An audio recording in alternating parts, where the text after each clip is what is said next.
Welcome into Factfinder Investigates. I'm Dylan Doming. Wichita police making changes to their policy involving suspects that have been taken into custody but are receiving treatment at the hospital. This all in response to last week's hit and run death of a Wichita teenager. Gage Brasher was arrested after that crash, taken to the hospital, but then escaped and was taken back into custody, all within the span of about 2 days.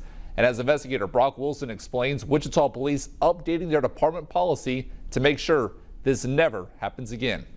Being a transparent agency also means that when we make mistakes or when we fall short of the expectations of our community, we must acknowledge it openly and honestly. Wichita Police Captain Aaron Moses addressing last week's escape of Gage Brasher from hospital custody. It all started with a hit-and-run crash near Harry and Rock on August 13th that resulted in the death of 14-year-old Jackson Zabanimpa. 19-year-old Gage Brasher was located nearby by Wichita Police Department officers and identified as the driver. Brasher was taken to the hospital for treatment. At that point, the decision was made to release Brasher from custody while he received treatment. Officers left the hospital around 12:30 a.m. Then, at 1:05 a.m., the hospital notified us that Brasher had left. This resulted in a 2-day manhunt that eventually saw Brasher brought back into custody.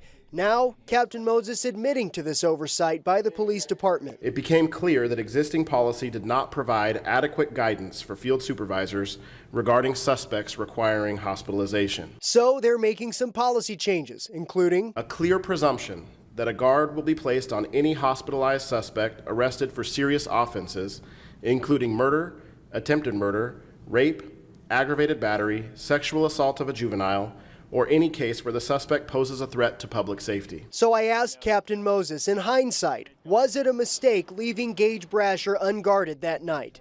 This was his response. I think my statement began by saying we want to openly acknowledge when we make mistakes. So I think that's pretty clear based on the statement that we've made. And going forward, there will also be a mandatory review of all hospital guard decisions by 9 o'clock the next morning. An update to a Factfinder investigation. It's been 2 weeks now since 2 Dodge City Community College cross-country athletes were hospitalized following a practice in extreme heat. This week, the KBI, which investigated the case, says it found no evidence that a criminal act occurred. One of the athletes, Delia Montez, was taken to a Wichita hospital in critical condition. She was found unconscious in a field about 4 hours after the practice had started. Her family did tell us she's out of intensive care and is expected to recover. The college says the practice was well within the guidelines of the Kansas Jayhawk Community College Conference policy. That policy states that no outdoor practice should happen if the wet bulb temperature reading is at or above 90 degrees. The college has not provided that temperature reading for that day. Well, if you have a phone, you've likely received a scam call, but scammers can still reach you even if they aren't calling your direct number. One woman came to Factfinder after scammers called into her hospital room phone at Via Christi St. Joseph after her husband's surgery. The question we asked, how are scammers getting the number to your hospital room? The answer, it's not that hard. Scam calls can get annoying. Vicki Dodson knows that all too well. I thought it was, excuse my French, pretty doggone bad. While her husband was in the hospital recovering from surgery, Vicki says their room phone kept ringing with scam callers trying to sell insurance. The ring on that phone in the hospital room is a very distinct, high-piercing sound. Again and again, the phone rang. I've gotten 6 of them so far, and he's only been in the room 2 hours. Those calls even continued throughout the night. I've got a call at 10 o'clock at night wanting to know if we had insurance on our vehicles. Vicki says she eventually had enough, unplugging the phone in their hospital room. One of the nurses came in while I was yelling at the person on the other end. She thought I was yelling at my husband. And I said, ma'am,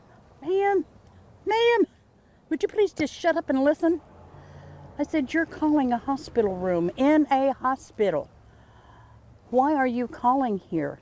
Vicki says she told the nurses about the scam calls and was told it's a problem that they are seeing too. A spokesperson for Via Christi St. Joseph tells us, well, we are not aware of any widespread issue with scam calls to our hospital rooms. Unfortunately, hospital room phone numbers, like any phone number, can be reached by robocall and scam technology. The Telephone Consumer Protection Act was passed in part to stop these robocalls from reaching patients' rooms. but the scammers continue to dial in. Once every hour. While Vicky knew it was a scam and did not give up her personal information, she worries about what if she wasn't there and her husband picked up the phone instead. How would you feel if that was your mom or your dad or your husband or your wife that was so heavily sedated that they were giving out information and didn't know why? Now, for years, hospitals have reported these scam calls. The FCC even has a hospital robocall protection group. In one example, they said a hospital received more than 4,500 robocalls in just 2 hours' time. The FCC also points to government oversight and hospitals upgrading their systems as solutions to this. Now, if you're in the hospital and receive a call, hang up and tell the nurses. The hospital also says never share personal, financial, or medical information over the phone. And as students head back to class, a new warning from the Better Business Bureau of a scam targeting college students. Investigator Annette Lawless breaks down what you need to know. It can be an exciting time for young adults taking some of those first steps of independence as they go and head off to college. But the BBB says, unfortunately, these young folks, they are targets of these rental scams. The National Rental Homes Council says that it hears of rental scams pretty regularly. People 19 to 29 are most likely to fall for these scams. The BBB shares more than 5 million people lose money to the scams, and this is how they work. So a person looks for a place to rent online, but they end up finding a fake listing. The fraud, it can be pretty elaborate, a little misleading here, including photos and details of a property. Now, these photographs, they may actually be real photos, but the place that they're looking at, that's not up for rent. The scammer gets the person to put down a deposit and their first month's rent, and they end up losing hundreds of dollars. So how can you avoid this scam? First, check out that place. If the homeowner, that owner is not available, that may be a scam. The BBB says don't pay with a money order or a gift card.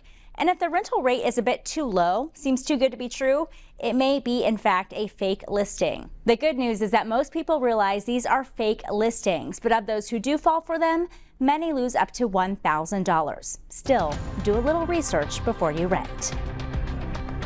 And students, they need clothes to last the whole year. Coming up next, new tips to help save you money and shop smarter.